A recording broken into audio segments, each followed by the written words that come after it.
চালাকাটিত এবিএমছুৰ কাৰ্যনিৰ্বাহক সভা অনুষ্ঠিত 2 আৰু 3 ছেপ্টেম্বৰত অনুষ্ঠিত হ'ব এবিএমছুৰ কেন্দ্ৰীয় সমিতিৰ 8ম দ্বিবাৰ্ষিক অধিৱেশন। উপস্থিত থাকে এবিএমছু কেন্দ্ৰীয় সমিতিৰ সভাপতি আশৰাফুল ইছলাম। ৰবিবাৰ দিনা 5:30 বজাত চালাকাটি এবিএমছু আঞ্চলিক সমিতিৰ কাৰ্যালয়ত এবিএমছুৰ এখন কাৰ্যনিৰ্বাহক সভা অনুষ্ঠিত কৰা হয়। উক্ত সভাৰ জৰিয়তে এবিএমছুৰ কেন্দ্ৰীয় সমিতিৰ 8ম দ্বিবাৰ্ষিক অধিৱেশনখন 2 আৰু 3 ছেপ্টেম্বৰত চালাকাটিত অনুষ্ঠিত কৰা হ'ব বুলি এবিএমছুৰ সভাপতি আশৰাফুল ইছলামে জানিবলৈ দিয়ে। উল্লেখ্য যে এই অধিৱেশনখন 26 আৰু 27 আগষ্টত হোৱাৰ কথা আছিলে যদিও কিছুমান অসুবিধাৰ কাৰণে পিছুৱাই দিয়া হৈছে বুলি সমিতিয়ে জানিবলৈ দিয়ে। কেন্দ্ৰীয় সমিতি তথা বিটিআৰ অঞ্চলৰ আমাৰ এবিএমছুৰ জিলাভিত্তিক যিমান সভাপতি সম্পাদকদ্বয় আছে তেখেতসকলে আজি এই চালাকাটি অঞ্চলত আহিছোঁ।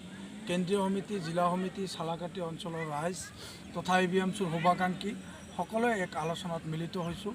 আচলতে এবিএমছুৰ যিটো কেন্দ্ৰীয় অধিৱেশন সেই অধিৱেশনটো আমাৰ অহা 26 আৰু 27 তাৰিখে হোৱাৰ কথা আছিলে, কিন্তু বিশেষ কাৰণবশতঃ ইন চাৰ্টেইন চাৰ্কামষ্টেঞ্চেছ আমাৰ বিটিআৰ অঞ্চলত যিহেতু আমাৰ সাম্প্ৰতিক সময়ত আমি গোটেই কেন্দ্ৰীয় সমিতি আচলতে বিভিন্ন বিটিআৰ অঞ্চলত আজি ৰাইজে যিখিনি অভিযোগ উচ্ছেদৰ কাৰণেই হওক বা অন্যান্য কাৰণত আমাৰ মানুহখিনি যথেষ্ট শংকিত আছিল আৰু সেই মানুহখিনিক আমাৰ জিলাৰ পৰা আৰম্ভ কৰি কেন্দ্ৰীয় সমিতিৰ সকলো বিষয়ববীয়াই সেই অঞ্চলসমূহত ভ্ৰমণ কৰিছিলে আৰু সেই সূত্ৰে আমাৰ সাংগঠনিক দিশটো আমি অধিক দৃঢ় কৰাৰ কাৰণে, অধিক বৰ্ণাঢ্য, অধিক কালাৰফুল কৰাৰ কাৰণে যিহেতু আমাৰ এটা সময়ৰ প্ৰয়োজন, গতিকে সেই সময়টো আমি এসপ্তাহমান বঢ়াই দিছোঁ।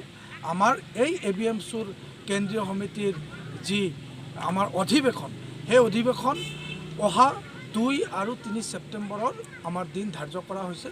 মই সমগ্ৰ বিটিআৰ অঞ্চলত তথা অসমৰ বিভিন্ন প্ৰান্তৰ বিশেষকৈ সংখ্যালঘু জনসাধাৰণৰ লগতে অন্যান্য জনসাধাৰণক মই আহ্বান জনাইছোঁ এবিএমছুৰ এই কালাৰফুল যিটো আমাৰ অধিৱেশন সেই অধিৱেশনটো বৰ্ণাঢ্য হওক আৰু এই এবিএমছুৰ অধিৱেশনৰ জৰিয়তে বিটিআৰ অঞ্চলৰ সংখ্যালঘু মুছলমান সুৰক্ষিত থাকক আৰু এই অধিৱেশনৰ জৰিয়তে যাতে এক সমগ্ৰ বিটিআৰ অঞ্চলত মানে শৈক্ষিক, বৌদ্ধিক, অৰ্থনৈতিক, সামাজিক সকলো দিশত এক সংস্কাৰমুখী যাতে আন্দোলন আমি গঢ়ি তুলিব পাৰোঁ তাৰ কাৰণে আমি আশা ৰাখিছোঁ আৰু সদশেষত সকলোৰে সহায় সহযোগিতা কামনা কৰিছোঁ। সকলোৱে যাতে অহা 2 আৰু 3 তাৰিখত এই চালাকাটিৰ ঈদগাহ ময়দানত আহি সকলোৱে আমাৰ এই অধিৱেশনস্থলীত মানে এখন্তেক দেখা দিয়ে, আমি তেতিয়া কেন্দ্ৰীয় সমিতিৰ ফালৰ পৰা নথৈ আনন্দিত হ'ম। ধন্যবাদ।